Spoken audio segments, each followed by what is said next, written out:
Eid special একটা সেমাই recipe, যেমনই creamy type তেমনি ক্রিস্পি ক্রিস্পি অসাধারণ একটা রেসিপি শেয়ার করব আজকে। পুরাপুরি ভিডিওটা দেখার অনুরোধ রইল। আসসালামু আলাইকুম, সবাই কেমন আছো আপু ভাইয়ারা?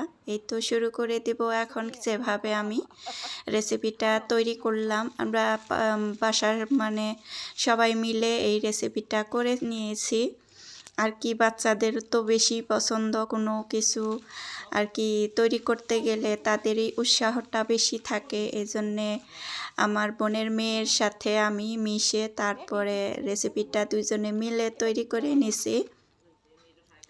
আর কি আমার বোনের মেয়েরই খুবই আগ্রহ রান্নাবান্নার প্রতি, যে কোনো একটা নতুন রেসিপি দেখা শেখার অনেক আগ্রহ। এইরকম আগ্রহ থাকলেই সংসারের কাজ করে আর কি আরাম পাওয়া যায় আর সাহায্য পাওয়া যায় যে কোনো সময়ে।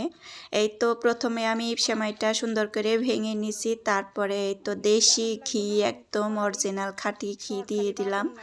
এখন সেমাইটা সুন্দর করে আর কি ক্রিস্পি ক্রিস্পি করে একটু মশমশা করে ভেজে নিব ঘি দিয়ে।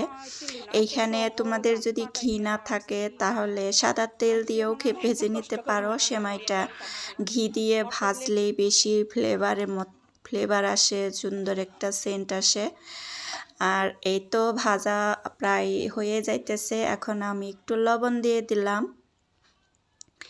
এইভাবেই ঈদ ঈদ স্পেশাল করে আমি সেমাইটা রান্না করে নিছি। এই তো সেমাইটা ভাজবো ভালো করে, তারপরে এখানে চিনি দিয়ে দিব। চিনি সাথে সেমাইটা ভেজে নেব। একটু মিষ্টি আর একটু লবণ, একটু নোনতা নোনতা ভাব এরকম একটা থাকলে সেমাইটা ভালো লাগে।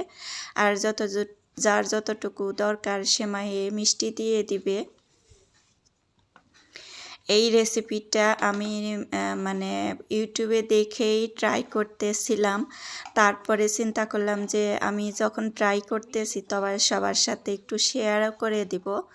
তার জন্যে আর কি একটু ভিডিও করে নেওয়া, যেহেতু আমরা ঈদের সময় সবাই নতুন কিছু ট্রাই করতে পছন্দ করি। এই তো আমি একটু পানি দিয়ে দিলাম, আর চিনিটা গলে আর একটু সেমাইটা একটু নরম টাইপের হবে, চিনিটাই আর কি একটু গলবে, তার জন্যে আর কি চিনির মধ্যে পানি দিয়ে দিলাম সেমাইয়ের মধ্যে।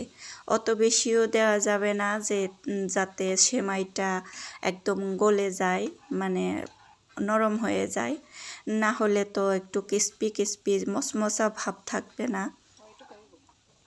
ভালো করে সেমাইটা রান্না করে নিয়ে ভেজে তারপরে নামিয়ে ঠিক ঠান্ডা হওয়ার আগে আমি কয়েকটা ছোট ছোট বাটি বের করে নিয়েছিলাম।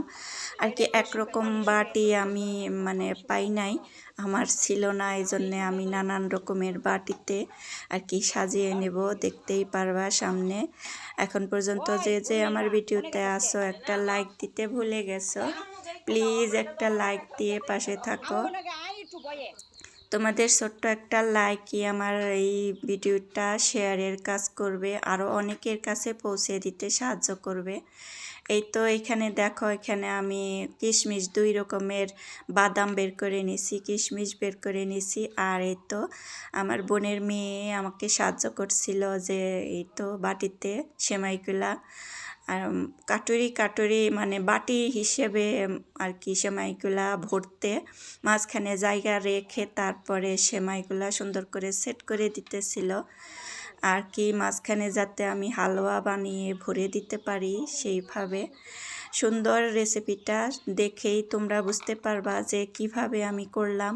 এখানে যে চেপে চেপে আমি বাটিতে ভরে নিতেছিলাম, আর ওদিকে আমার বোনের মেয়েও আমাকে সাহায্য করতেছিল। এই তো দেখো নানান রকমের বাটি, আমার একরকম বাটি নাই আর কি। এদিকে ওই বাটিগুলা ভরা হলো পরে আমি তো হালুয়া তৈরি করতে চলে আসলাম।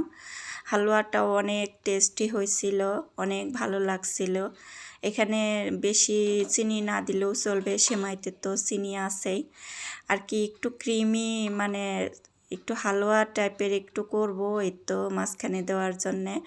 আর যে কয় প্রকারের আমি বাদাম কিশমিশ কেটে রাখছিলাম ওগুলাও দিয়ে দিচ্ছি ওইখানে।